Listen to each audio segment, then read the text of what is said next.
Phone করলে 5 মিনিটেই ঘটনাস্থলে হাজির হবে পুলিশ। কার্যত লক্ষ্যমাত্রা বেঁধেছেন মুখ্যমন্ত্রী শুভেন্দু অধিকারী। নবান্ন সভাঘরে রাজ্যে নারী নিরাপত্তা সুনিশ্চিত করতে এবং সাইবার অপরাধের বাড়বাড়ন্ত রুখতে দুর্গা স্কোয়াডের সূচনা করার পাশাপাশি রাজ্য জুড়ে সাইবার হেল্প ডেস্ক এবং মহিলা হেল্প ডেস্কের উদ্বোধন করেছেন মুখ্যমন্ত্রী শুভেন্দু অধিকারী। জানিয়েছেন, আমেরিকার 911 এর ধাঁচে এবার এ রাজ্যেও চালু হচ্ছে 112 হেল্পলাইন নম্বর। মঞ্চ থেকে রেসপন্স টাইম কমানোর লক্ষ্যে মুখ্যমন্ত্রী বলেছেন, গুজরাট, উত্তরপ্রদেশ বা মহারাষ্ট্রে ফোন করার 6 মিনিটের মধ্যে পুলিশ পৌঁছলেও পশ্চিমবঙ্গে এই গড় প্রায় 3 ঘন্টা।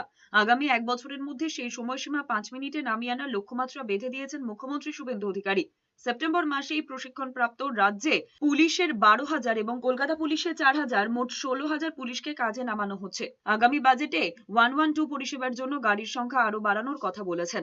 আগামী দুর্গাপূজার আগেই আমি ডিজিপি সাহেবকে বলেছি 112 পরিষেবা পশ্চিমবঙ্গে চালু করুন। আমি এভারেজ দেখছিলাম গুজরাট, মহারাষ্ট্র, উত্তরপ্রদেশ 6 মিনিটে পুলিশ পৌঁছায়। পশ্চিমবঙ্গে এই এভারেজ হচ্ছে 3 ঘন্টায় পুলিশ পৌঁছায়। আমরা 112তে যদি একটি করে গাড়িতে হয় না, 4টি গাড়ি ফাইনালি লাগবে। আমাদের ট্রেনিং প্রাপ্ত রাজ্য পুলিশের 12,000, কলকাতা পুলিশের 4,000, সেপ্টেম্বর মাসেই 16,000 নতুন জওয়ানদেরকে আমরা কাজে লাগাতে পারি।